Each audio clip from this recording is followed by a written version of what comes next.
Greetings, everybody. Welcome to the Dracovin Empire. Are you ready to dive back into the world of Golarion, the setting for the Pathfinder role-playing game system? Because that's where we're heading to today. We're heading to the Mwangi Expanse in Grund, and we're going to be visiting a city-state again today.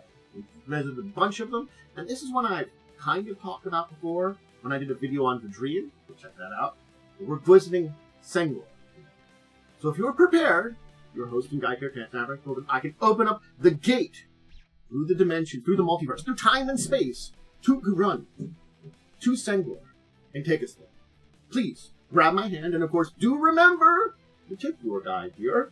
Like, subscribing, the bell over on the YouTube side of things, and let me know if you've had any adventures in Senghor, or have anything related to it in any character.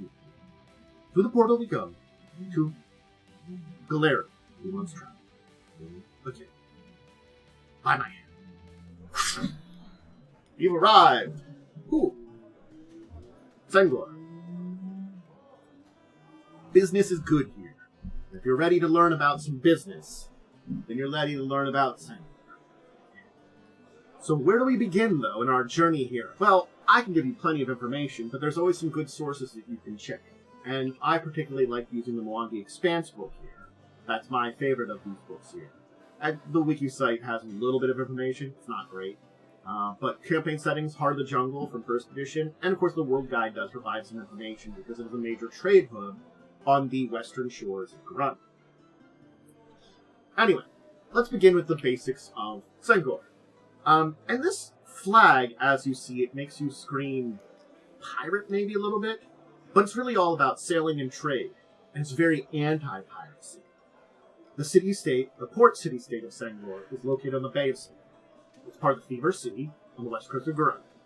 It's at the western end of the peninsula known as the Kava Lands. And it's in southern Mwangi Expanse, technically. It is ruled over by a mercantile council from its, of course, capital of Senghor. Like most city-states, it does have some influence in the outside region to it, but it's not any kind of major influence like you'd see in some of the other city-states. It's not really taking those steps towards being a country like other ones I've talked about.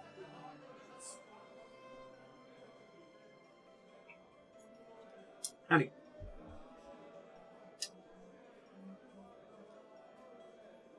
So. And technically speaking, this is outside Vidrian. So it is not in any nation state. It is related to Vidrian, it's connected with them, but it is in a separate landscape. I'm not going to be showing the next picture of it. You can look it up. It's basically farther down the coast, though. That's some basic information. It's a metropolis with over 27,000 people. Most of them are humans. Kaldaru are a big one, Onwat, and the other, basically, ancestries are pretty big there. Alright. Now that we kind of have the basics of Senghor out of the way, we can kind of dive into some details. The trade city, where textiles, luxury goods, magic weapons, ships, seafood, spices, armor weapons, it comes in, it goes out. When a shipbuilder's hub, there's so much great stuff about this, and you only have to worry about, of course, the pirates, we'll talk about it, hurricanes, flooding, sea monsters, the normal things you'd have from any kind of port-based city near the shadows. Let's talk about the history of the city here. And these are some of the great ships of Senghor. So, the place itself dates back thousands of years. Approximately 2,000 years as far as we can tell by the dates. In about 2603, the ancestors of the local Kaldaru people came as traders to Grund from Arcadia. I'm not talking about Aveston, the continent north. We're talking about Arcadia, the continent across the waves. Yeah. The people of the Baali welcomed them, offered them some land to build a settlement, and that grew into the city of Senghor. These people are descendants of these meetings of cultures. I will talk a little bit more about the Baali and Senghor, but we'll save it for a little bit later. But keep in mind, some things happen there It is historical, but yes. Massive amounts of engineering, towering harbor walls, these are signs of what has been built up over these 2,000 years. And this city has yet to truly be breached by any force that has fought against it, whether or invading armies. The Kaldarus are still the dominant force here, even though they only make up a little less than half the population and are outnumbered by any of the other people there. They are, though, the shipbuilders, architects of the city, and their style, and a lot of ways, things that they brought from across the ocean, have mixed in with Mongi culture over the 2,000 years to make them a unique culture onto themselves, and a unique culture in amongst the Expanse. It is a meritocracy on the surface, this mercantile council which rules the city. But that's only in practice, or in name, I should really say. Usually, important merchant businesses, political positions of power are held by basically who's got the most money in a lot of ways. The meritocracy idea does help in some cases, but big merchants are really who's in charge.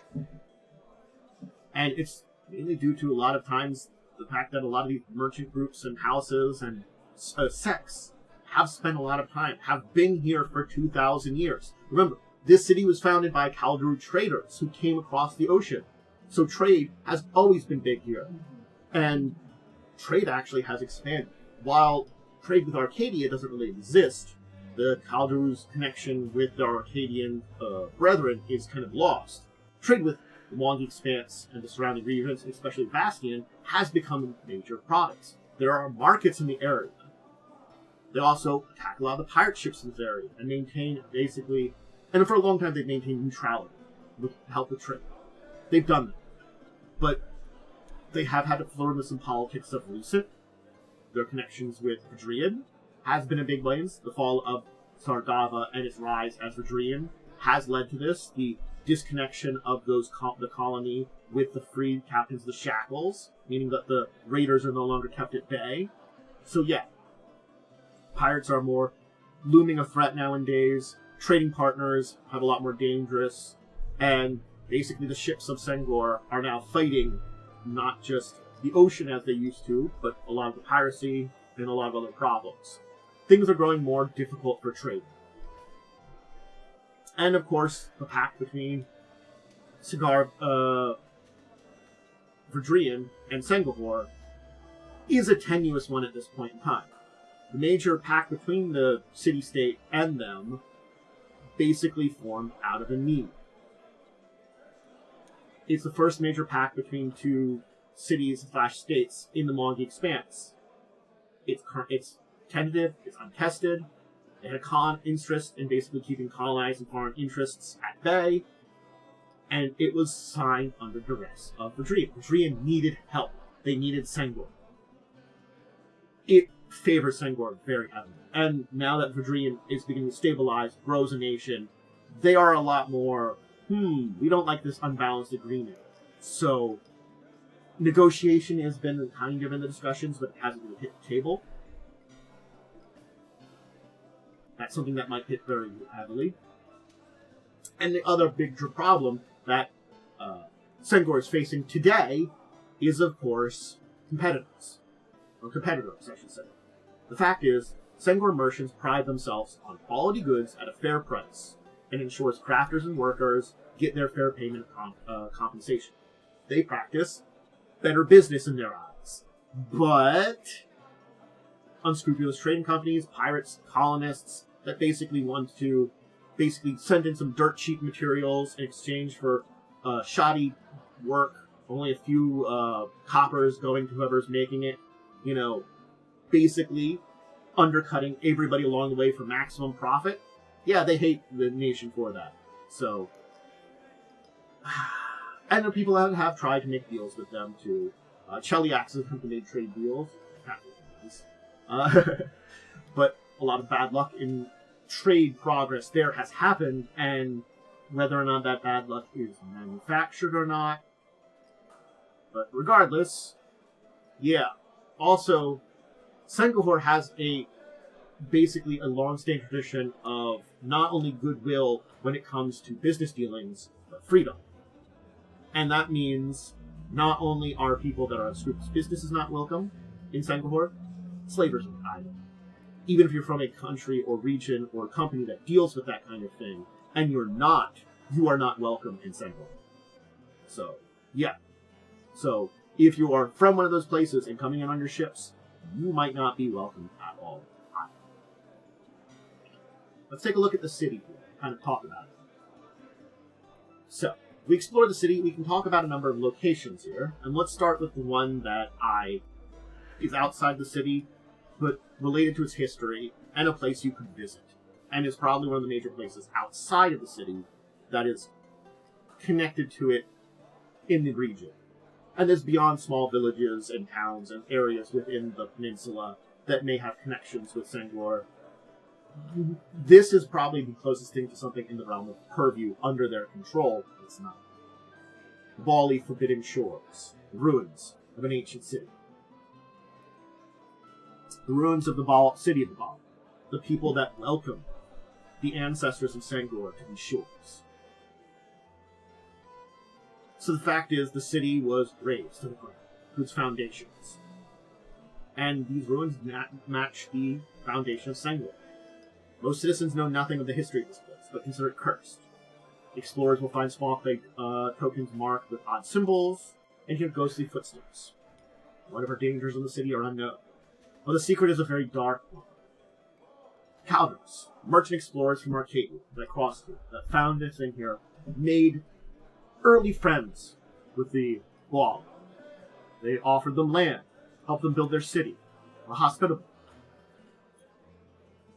They had odd demographics, few people of reproductive age, as a result of a mysterious plague, and welcomed newcomers to strengthen their city.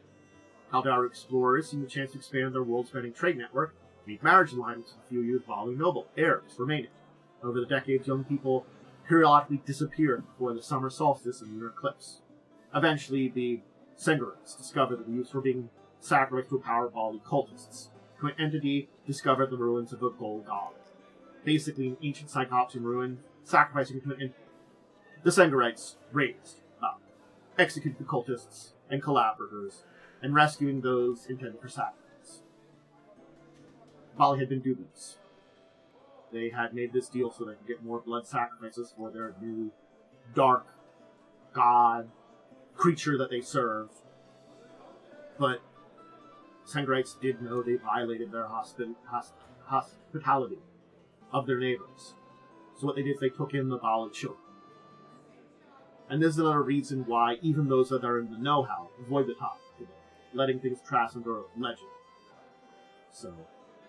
But there is something that is deep within Senghor tradition that's taught for us. Cults. They are not looked at very well. And cult resurgences and small cabals guarding against them is important in Senghor. So more dark cults like this one, Bao, will not show up again. But the destruction of that city is a testament to betrayal and dark undertones. And let's talk about a couple places in Senghor. A bit of positive news. There's Barash Lost and Found. Basically, a man named Barash settled in an area with a house, near his houseboats. He realized that he had settled in, that items from floods that came throughout the city washed up nearby him. He could salvage them. Some were destroyed permanently by the water, others could be restored, and basically he started this network of kind of returning these to people, or adding to a collection. He has such strange items that get washed up by the floods. And he just happens to have a house that's very good. So it's Lost and Found, it exists in there. It's a great place. If you lose something in a flood, you can find it there. But then again, there's always competition about who owns what, and you know that, but he'll tell people who has what or claims it. So if you're supposedly the true owner, you may know about it. You'll know who took it. You can decide amongst yourselves who really owns it. The Fulvia Plaza. It's a market that rests an ancient tree that residents refer to as Fulvia. Okay, the plaza is named after it. This tree and the area under the shade of the landmark are a gathering place to learn and acquire apprentices for artisans and businessmen. Basically, if you're a potential apprentice, you arrive at the tree with your wares to sell, and you're basically comparing the skills you learned from your home or your village here in town. The hand-picked pieces are shown to individuals, and basically the strength of what you're showing off to basically an talented artisan or influential merchant. If they find something from you, they will take you under your wing as apprentice. So, like, if I'm an artist that's been working in Senghor, and I'm looking to get on an apprentice, I'll go to the plaza here and see the people peddling their wares, and I find someone that might just be like, oh, you have some potential. I'll take you under my wing. I'll teach you what I got. I'll raise you up from just the simple apprentice artisan coming from wherever you came from, wherever you learned your basics, to something great. So this is a big way to get some upward momentum in society. It's the most straightforward way for you to move up. And the items here have history. There are collectors that will actually go down and purchase a lot of these trinkets, because sometimes some of those individuals down there will become famous artisans. They've got their start here, peddling some simple wares in a plaza before they're found by someone who raised them up, who brought them into greater things. And so, yeah. And also, the big thing about this, too, is traditional arts coming from smaller villages or other traditions within Long Expanse can be shown off here and sold. So, your village and its traditional whatever might impress someone. Maybe it's not an artisan, but maybe it's a business merchant who will fund you, getting greater expanse and starting a business based on your art style or something that's from your traditional art of your village. And now that's getting out there. It's being shared with the world. The Gnarly Hyena. This is an interesting one because this is the place where you'd say there are pirates within Senghor. The Senghor decides pirates, but the Gnarly Hyena, a drinking establishment that basically hides in plain sight, is where pirates can gather, eat, drink, and play games. It's seedy, but not dangerous. So the pirates know better not to do anything to attract attention. Patrons mind their manners, policing their own unless provoked. The owner seems to have no issue with the clientele. The rest of the Senghor really doesn't care for her opinion, but basically, as long as the patrons don't say anything or reveal who truly they are, they're fine to be there at the little pirate haven. The Mixing Mingle is a very interesting place, because it's a double-faced establishment. First off, Busy Eatery, where it's known for its unique pairings of beverages and food from all across the region. So it's sort of like if you want to try something interesting, delicious, that's taking maybe a beverage from one area of the Expanse, and some food that's perhaps maybe from Senghor, from somewhere else, pairing them together to find some interesting combinations, there you can find it. The other thing is the mixed potions. That's the Mixing Mingle. Basically, the shop owners found through experimentation that they can mix 2 potions together to have 2 effects at once. Double the potion for 1. Basically, they found how to combo potions together. And so they have a menu of ones that they know they can do, and for the right price, you can request other blends. And the turnaround time is usually a couple days at least, and they don't come cheap. The bartender, Aine, sells the failed batches for quite cheap, and these rejected potions usually deliver 1 of the effects. But it can still be a little unpredictable, because this failed one isn't necessarily going to work. Sometimes it does a little bit of weird things with the other side of the potion. It's only getting one that's really working, the other one, who knows? So you might just, do it for a little fun. Notice board. It's not a board. It's a giant stone pillar. But basically, it works as a notice board. People will put up things, advertisements for events, listing for honest work opportunities. No one really oversees it. People that are in the area, residents, manage their own postings, basically self-moderate what's up there. And you don't want to garner ill reputation or turn away potential people that are either, joining your event, signing up to help you, those kind of things. So you want to keep your everything on the up and up. The only exception of the rate is basically a mischief maker who's been eavesdropping on private conversations and putting them up there. We started as harmless, but as they've been getting more and more gossip that's really supposed not to be public and posting it up, it's basically been getting a little bit more important.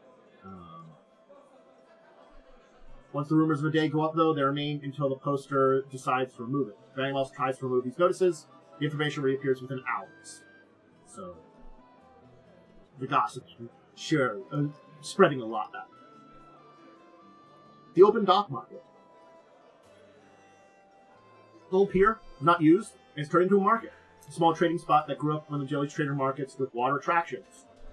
So, kites are flown over the currents of the ocean, model boats and other floating attractions are set up for colorful flotillas on a regular basis, and at night communal meals are made and served, accompanied by fire dancers and music for entertainment.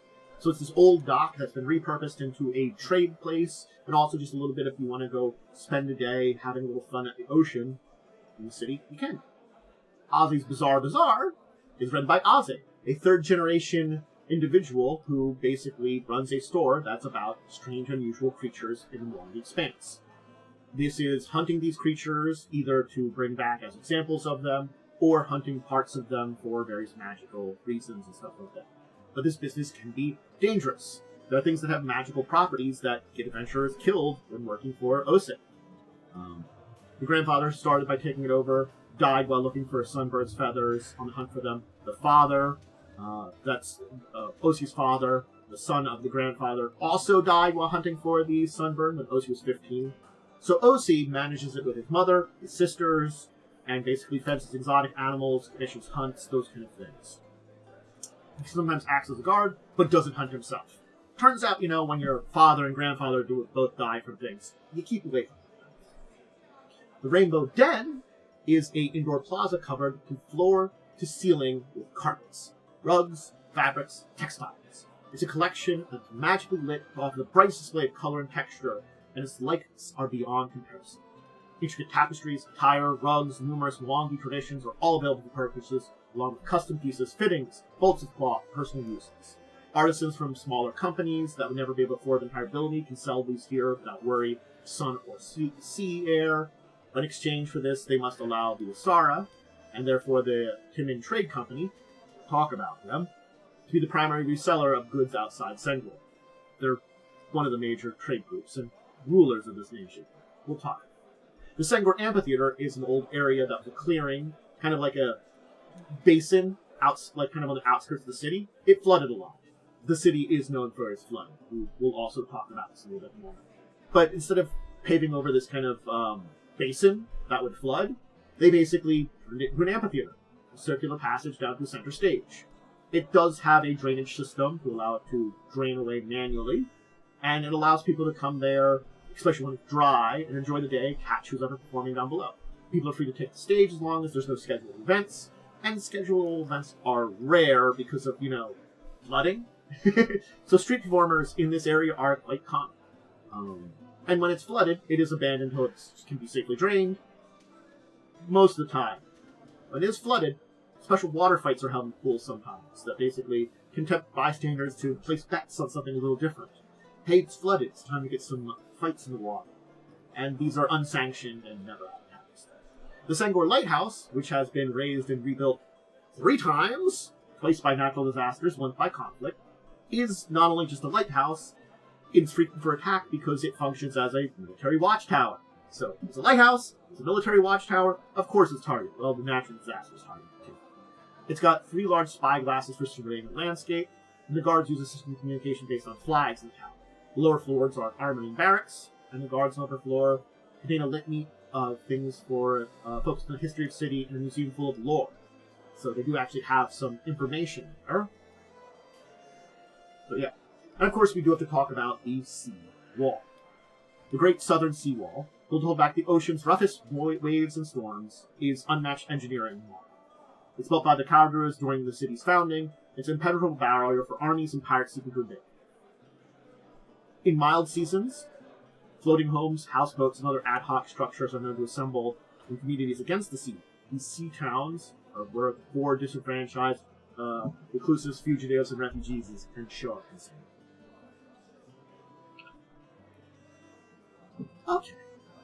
Let's talk about the people in charge. The merchants. Yes. Get another Senghor boat here. Or, business is what rules Senghor. You cannot get away from that.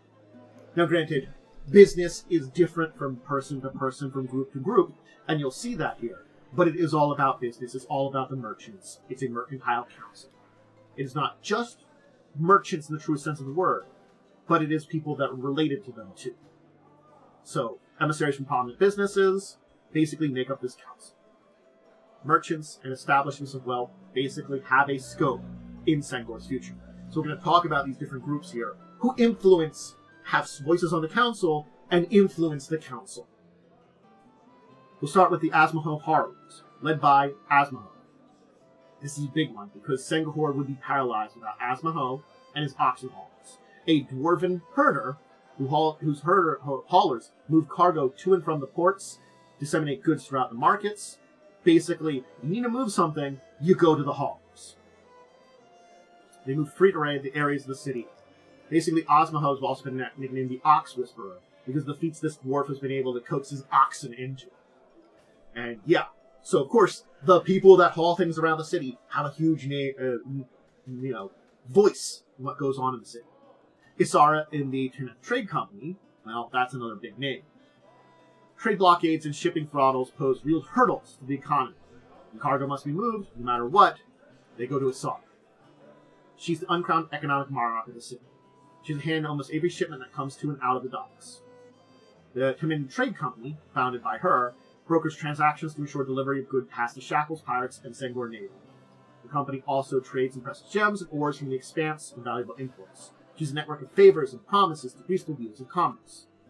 If you're lucky, you'll pay by coal. If not, you pay by favor. Those favors are usually steep and carry risk, but can be worth it if you want to get your cargo, red tape, and where it needs to go without threat. Loco's exports is another big thing. Basically, they send out authentic and rare goods from the Expanse, no matter how much, and if they can get it at an Otaka auction. So basically, if you're hoping to claim a slice of Muangi mystique, you go to the exports, run by the Loco. It's kind of a tourist trap, I consider that way from locals, but basically, people can remember when it was a modest shop and had occupied a cramped corner of the markets. None can remember those days. Malacco is friendly, eccentric, barely tolerated by other merchants. He lures customers by claiming only those with a discerning eye are able to find exactly what they need. Baubles, talismans, and curios are what he has. We can talk about the major merchant families, the three of them. There's another group. These are the three wealthiest families, the most influential members of the council. Collectively, they have controlling investment in all major trade goods, in demand by nations, by Muangi, Avasti, and beyond. The influence effectively makes the council a body of three fractions aligned to these families and their squabbles. So, yes, I'm talking about these are major groups, but normally the three major merchant families are kind of the core of this, and those that, if you kind of shift people in between their alliances with them, you convince these other people to join with me, my goods go. The Eku family controls the textiles across the Expanse, and that are exported through the Senghor. Senghor carpets, Juku bark cloth, and the rare wares such as Adani silk and Kembe cloaks are brought in by weavers across the Expanse and shipped through the boats here. The love of woven fabrics in Senghor itself, the Ukus are likely basically least have suffered from any disruption of trade routes. The Bako family works on sugar, coffee, and beer. They have lucrative range with numerous farms to buy and sell their crops. They're the largest brewers of beer, using bananas, hibiscus, and casa root crops that they control. They actually have a recipe for a beer that's highly protected secret. Basically, that gives it go influential Basma Jaja, a Jaja being a member of families that are descended from the Kaldru, one of the oldest Kaldru families. Basically, adopted an old Jaha family recipe that was presented to her husband, Gyan Bako, as a wedding gift. So, yeah, she basically brought an old recipe from her family, from a Kaldru recipe, gave it to her husband. Been a big hit ever since. And no one's going to learn the secret of that recipe. The Okapara merchants control the exports of fish and the movement of unusual or magical materials.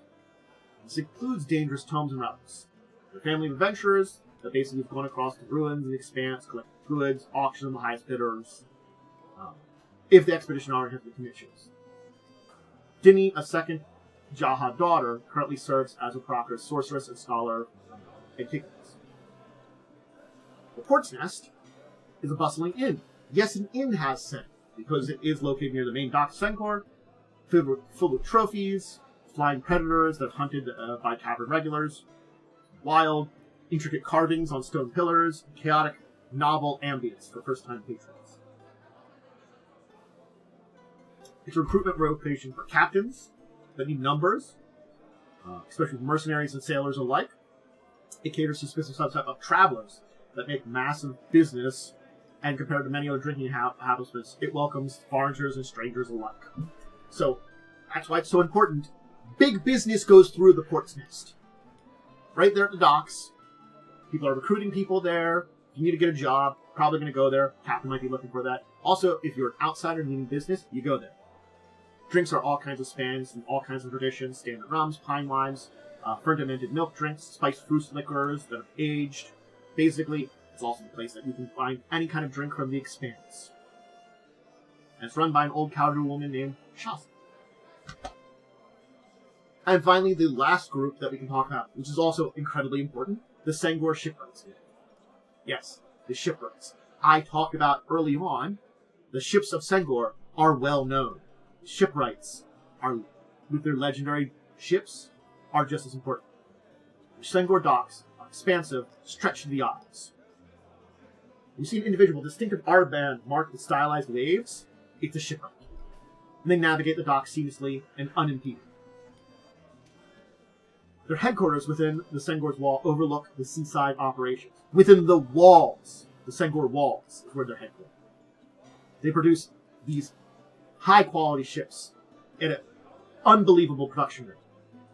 And made with advanced ceramics and an uncanny ability to avoid the worst storms and make them desired for most captains. A Senghor ship will be able to weather storms. It's tough. It's high quality. The guild does forbid the sales to slavers, pirates, or anyone that can consort with them, and so Senghor produced boats falling into hand of a scallywag. Well, that's a rarity that you might not want to pass up. Yes. Those are the people that influence and control Senghor. Alright. Let's talk about a day in the life of a person in Senghor. You know? To get a good idea of the culture and people in the particular place. It's mercantile focused. Business. But there is other people that live in a day-to-day. Farmers, fishermen, dock workers, bakers. They rise with the sun, prepare their work. It's calmest right before dawn. By midday, streets are filled with people, pedestrians, and you're expected to greet each other. For the first time in the day, usually is a sign of respect. So the greetings take a lot longer than other cultures because, hey, you're greeting everybody you see. The day starts with a cup of tea. There are numerous types of teas to choose from. Lemongrass is the most common. And usually then you head off to work, purchase a quick meal on your way, stopping by any kind of stall, depending on what cuisine strikes your fancy. You know, there's plenty of stalls out in the early morning. What kind of cuisine do I want today, before I head to work? Outsiders will compare Senghor to tireless constructs while working, and tease them when not working. They appear to have no concept of time. Any free time? You tied up shrines to minor gods and spirits for luck. Senghor priests strive to keep the smallest shrines in working condition, respecting basically city life. If you don't respect Mwangi traditions and cultures, you'll hit bad with it, and it won't go well. You keep to a routine. You walk the same path every day, stopping by the same collection of shops, visiting the same groups of friends and acquaintances. These routes aren't really dictated by efficiency, but basically those that care about and shine the most resonate. The young may not think about the past. They don't think about the past that take part of the day, but basically they also tend to take the same routes. It's a city of possibilities, and being routine can help you from doing really well. And this older route for elder generations, it's time to catch up, see how families have grown and changed, strengthen the community. As evening winds down and shifts, children head home to the shores after school, or if they were working on learning skills under a mentor, followed by many of the early risers into sunsets. Adults who aren't still working head to social taverns, lounges, open balconies, drinks, foods with friends. Then you get to after dinner, where stillness heads the city into the dead of night. Conversations tell through evil spirits and tales of mages and vile magics. Many heard dozens of times. Legends of curses, blights, witnesses. And once the stories are over, Everyone moves slowly to home in groups, keeping an eye out for anything in the shadows. Sometimes a scream appears to them. Is it a prank? An overworked mind? Or a danger? But no one can tell, and no one will dwell. What entities might have been held in the story, forgotten. The three major things celebrated for a citizen: birth, marriage, death. Generous gifts are given in exchange, and many rituals and blessings are requested from the god to ensure bountiful life or peaceful crossing. If you are a foreigner and see a Senghor funeral, and a wake to come, it can seem more joyous than birth. But the collective desire to see the dead off without regrets, so they don't linger. So it's basically an idea: we're going to have a big celebration, we're going to know about you, they have to share tales, and how the people lived, how they affected the community, and large community members could have days worth of respects. Due to the business and shifting markets, holidays are kind of more regimented than outlying villages.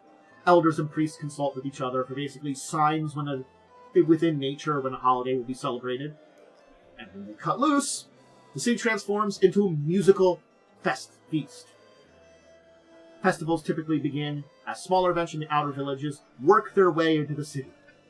The party draws closer, the crowds go larger, and the glorious processions, the annual festivals in the city, they tend to last over a week. Senghor ships plan to return from long voyages so their crew can attend these events. Every trading company and large business is responsible for funding some part of the large ceremonies, feasts, and concerts, assignments that are delegated by the council, and competed over. Hey, it's my sign of respect to the city and the people of the city that I contributed this to the big festival. Shows a sign of my goodwill to it and good graces. I want to have that best seat, that best thing. A little competitive nature, but in a good confidence. Lights to save never fade during the festival. Music and dancers and everything. Let's talk about the people in the city. Trade, pragmatism. That's a lot of the nature of the people, but a sense of pride. Senghor is wealthy and is powerful, and people of the city respect the importance that this major market has. But they also value freedom, fairness, and independence. No resident would ever compromise on these issues, not even for money. That's an important part of their culture. Pirates and slavers are scum to be hunted down, not traded with, and no matter how high the profits of ill-gotten goods. No. They have no interest in allowing foreign powers, especially those of violent and exploit, to gain a foothold in the city. Markets are sacrosanct. It's the lifeblood of the city. And their market guards patrol the streets to keep them safe. They're clad in black and scarlet uniforms and carry weapons in the open. But they go without armor. They show the confidence of the peace of the city. But when violence appears on the horizon, they don lightweight armor made of ceramic plates and distinctive ceramic helmets that are carved to kind of confuse to see where they're looking. It's a rare sight to see them in their armor. But aggressors learn that Senghor is a military power not to be trifled with. Their guards are well trained and strong. Religion in the city? Well, it tends to be a little bit pragmatic too. Erastil is actually venerated as a god of wealth, as wealth is seen as a means to provide for the security of one's family and community. So it's an extension of not just family and community normally in Erastil, but wealth here. Valumdar is sometimes called upon to augment city walls. Desna, Gozra, and Saranai to guide sailors via the sun, stars, and currents. Pharasma, of course, to guide the souls lost at sea to proper rest. Brig appears as religious depictions associated with fire, ceramics, more than metal and gears. And the responsibility for the prayers and rituals falls to the priest of Senghor. Citizens tell the priest their concerns and desires, and then go about the day while the priest entreat the gods on their behalf, basically. So it's you kind of give your thanks to all these gods, but you go to the priest and be like, hey, I got this problem, and they will take that problem to the appropriate deity and basically hey, this guy needs some help with this, give my prayers to you, give a little thing for the offering and stuff to pick for you, they gave me to give for you, hey, go help them out, there you go. Tire is also important. For fishermen, of course, they have loose hats resembling umbrellas to keep the sun off their face and eyes. And their clothing is reinforced with reeds and other flexible mirror that allow airflow in the weather. The fishermen also decorate their hats with fish-shaped ornaments, basically showing off their skill, representing their largest cats. And they have a fisherman's gaff, a hooked staff used to haul in large fish. Basically, citizens of every social class can actually carry around a symbolic version of the fisherman gaff. The fishermen, basically, in a way, are the heart and blood of the city, even though they really aren't in a way. It's just that, basically, it was built off the fishermen and merchants working together in a lot of ways. The gaff is such an important part of it. If you're not a fisher, the gaff will be all your profession. Farmers carry a plow-shaped hook that they greatly use for any purpose. Priests carry broken gaffs to demonstrate their humility. The Navy wears vicious gaffs closer to halberds that are good for spearing opponents on pitching deck or cutting lines of pack clippers. Patterns are also important. Patterns on your clothing tell everything about your profession, social class, and family. Also, what wares you offer at market. Market patterns tend to be simple and displayed, such as the helm of an outfit. In common include spout and root patterns for produce seller, stylish fish for a fishmonger, round marks for a potter, etc., etc. Family clans and class patterns are more variants, often resembling crashing waves, seafaring scenes. Prominence of such patterns, it's no surprise that weavers are held in high regard. Colorful clothing, weavers supplement their income by crafting rugs, which are high in demand in homes and businesses across the city. Being a naval center of trade, people greatly respect shipbuilders as well. Pottery workers and their light ceramics used as storage vessels, ship plating, and personal armor. It's a vital part of the city's industry. The fishers and farmers, the forces that do keep the city fed, do tend to be forgotten about a little bit in the city's status. Merchants and diplomats that keep the economy going are seen a little bit more, but the lifeblood of the city does tend to fall to these lower people working in simple positions. Buildings here are using similar patterns to the weavings to display the structures, family, and occupation. A building is either a market house or residential houses. Market houses are built for commerce, stand a bit taller in order to provide more room for storage. All the city's buildings are designed with storms in mind. So symbolic patterns are always displayed high above the flood line. Most people use the upper levels to store and prevent water damage, and some have chimneys that lead out to roof patios where one city floods. Rather than fight the waves and winds of hurricanes, the oblong buildings are designed to route rushing waters around them, guiding the floods through the streets and back out to sea. Houses are laid out in diagonal grid to ensure water flows through.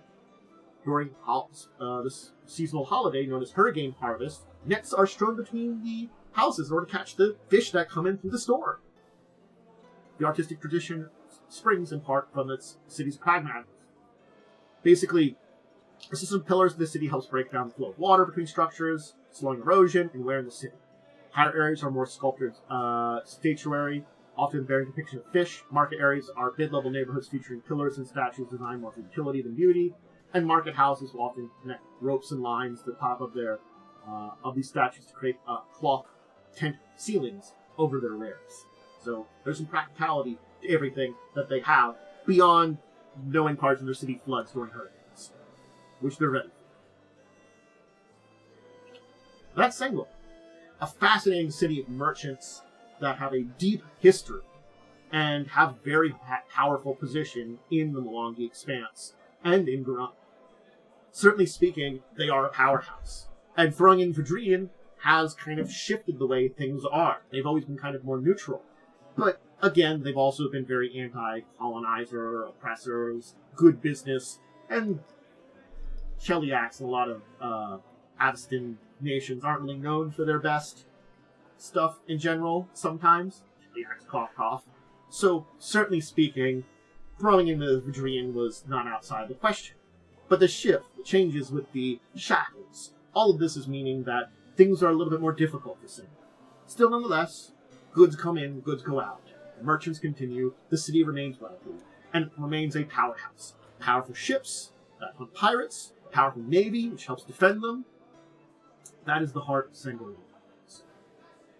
A military might, dozens of ships made to fight slaver ships, made to fight pirates, go against people in Blood Cove and Axis Consortium, and who are very, unscrupulous merchants and stuff like that. So it has its conflicts. Merchant groups, pirates, you name it.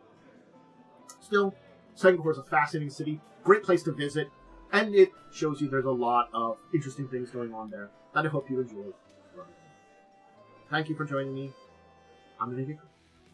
So, if you all enjoyed all this, remember check out all my other stuff, whether on YouTube or Twitch. I put my schedules up on my social media. That tells you when I'm either live over on Twitch, on Tabletop, having live plays shows discussing Tabletop Saturday at 6, with news and deeper discussions with, about things that might help you in the tabletop world. We're doing some gaming with friends, or myself. I do some variety gaming too. Over on Twitch, or YouTube, I'm sorry, that's where all my tabletop stuff is uploaded. Anything, schedules, updates, cat pics, all my social media. Discord, Blue Sky, Twitch/X. Anyway, thank you for joining me. I'm going to get going. Maybe do some more stuff with Twitch, who knows. Until the next time we dive into another interesting nation, I bid all of you out there a deep and wonderful farewell.